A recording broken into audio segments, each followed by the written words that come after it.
Hello, my name is Michael Rosen. Bendy. And welcome to Vintage Key Studio.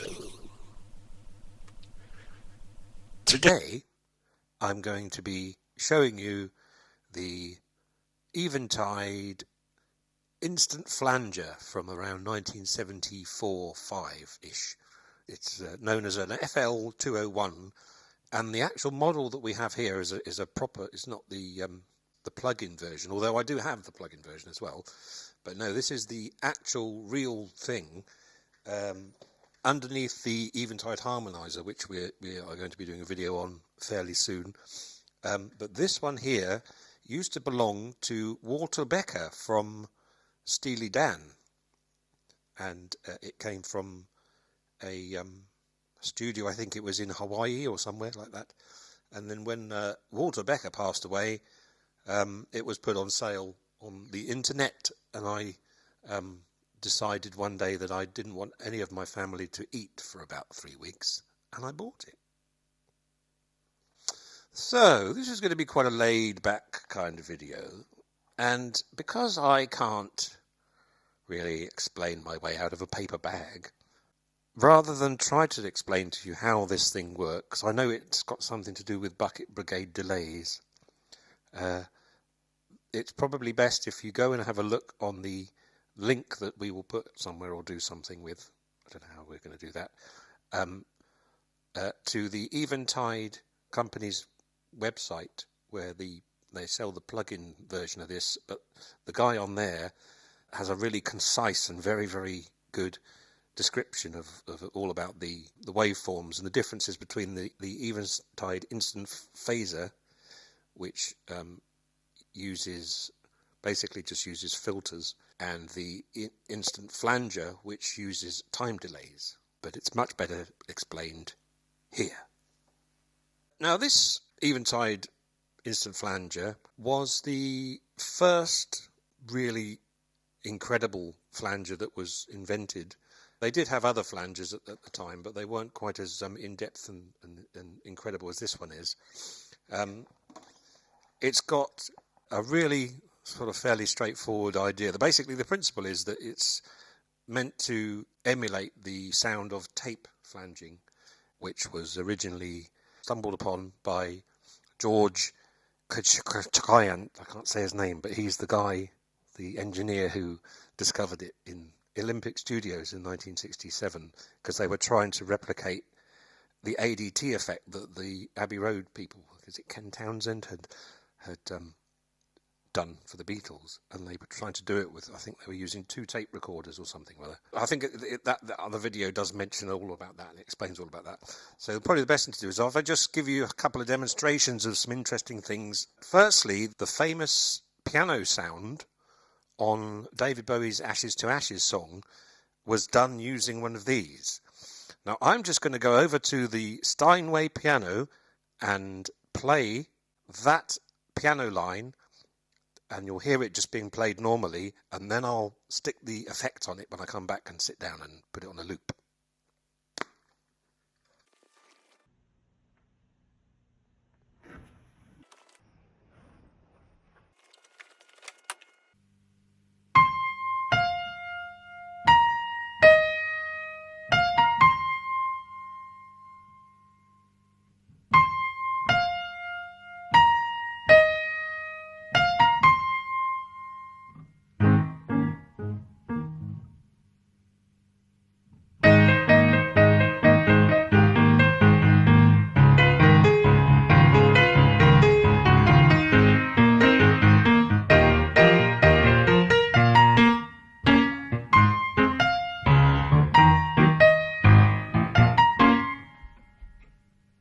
Status Bowie. Or status quo.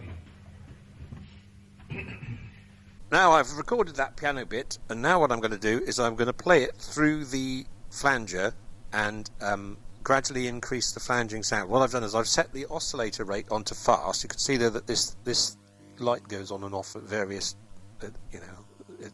hardly at all there, and then as you turn it to the left, it's flashing on and off quite a lot, which is the oscillator rate.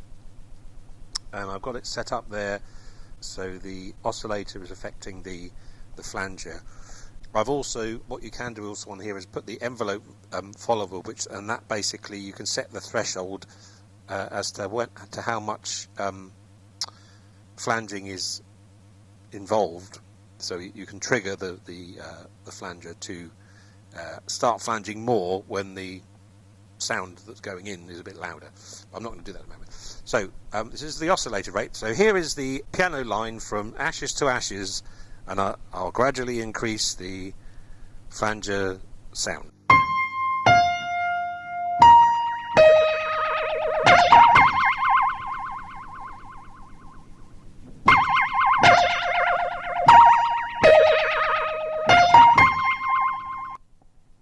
Now that's maybe a bit extreme compared to the original, but it's mainly the right idea there. And funnily enough, that effect was also used in The Shining. There's a scene where Jack Nicholson is talking to Shelley Duvall about having hurt himself or something or other, and Jack Nicholson says, It is just so typical of you to create a problem when I'm really into my work. But in some versions of The Shining, it hasn't got that in that particular bit. But I've seen it within. And now I'm going to record a bit of drumming and then have that playing on loop, and then I can take you on a proper tour of exactly all the different sounds and effects that you can get on this thing and how it works.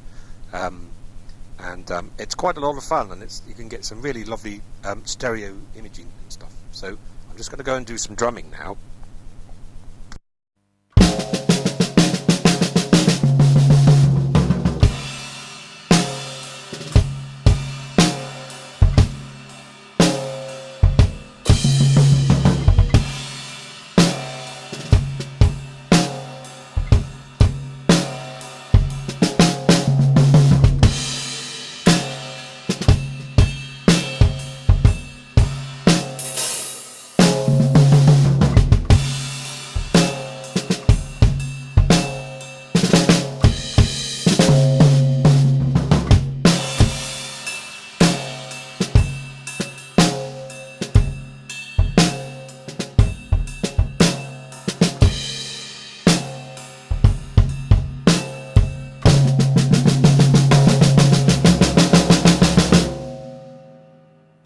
So here's the drum track I just played, and it's currently going through the flanger, and you should be able to hear it coming through as well.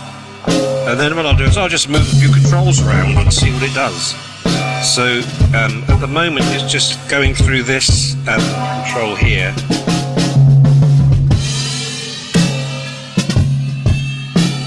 And if you've got headphones on, stereo headphones on, you should be able to hear the spatial effect of the two outputs. It's got a main output and an aux output, which again in that Eventide video it explains exactly what it's doing, how it's doing it, but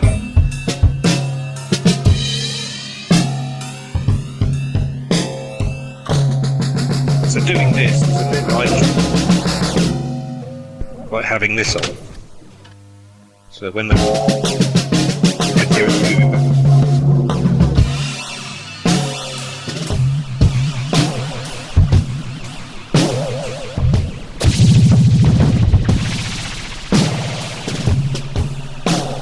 You can also affect the sound that way as well by moving this control to the right, and then it becomes more pronounced towards the left.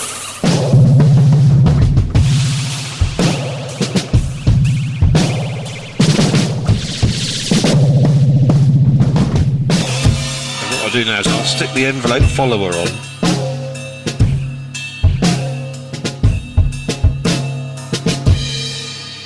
so with the threshold right down to off, there's no sound being affected whatsoever.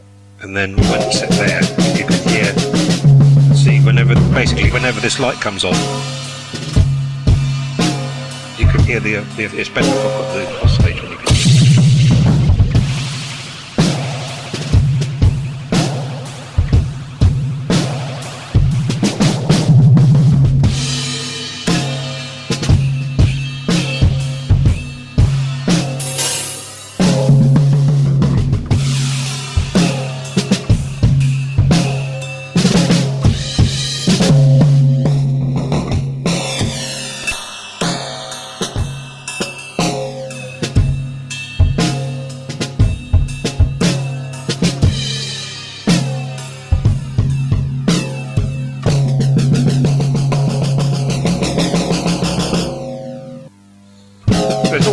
plug for a remote control, which I don't have here at the moment.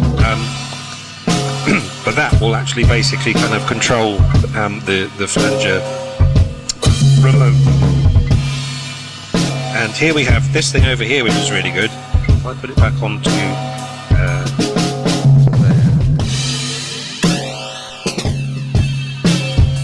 You can hear that kind of whooshing effect there. The Doppler effect, that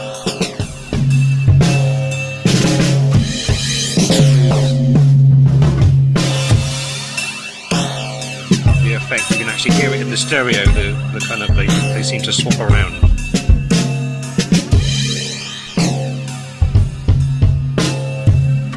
And this drum here bounce is meant to emulate the tape recorder, the flanges on the tape recorder on the machines when they would do the flanging effect. So the bounce effect on here is as if you're doing what they would have done on the original tape flanging, where they touch the flange or the spool or the tape, one of the tape machines, and by touching it, it momentarily slows the motor down, so the machine's servo control overcompensates because it's been touched, and it tries to kind of catch up with itself and then brings it down again. And that's how you get kind of like a whooshy sound through there. So if I move that now, we'll be able to hear that.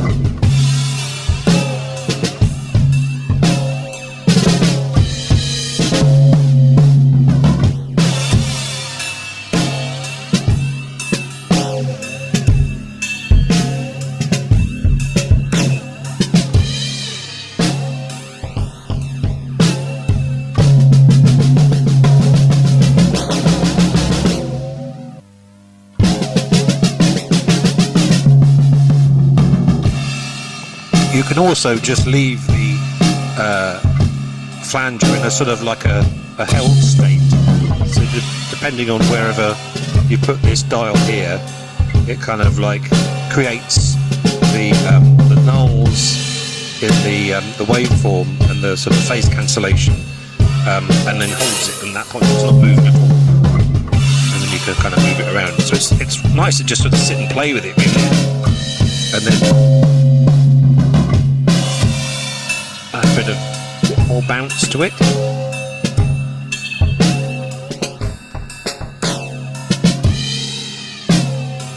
So you can hear it's there, it's kind of... So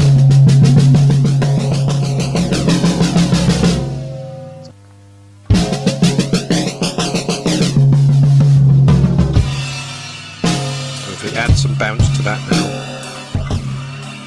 here it goes. Again.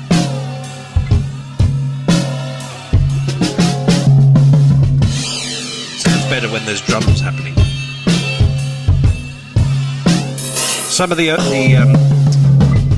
frequencies, the sort of mid and lower frequencies sound better than the high ones do.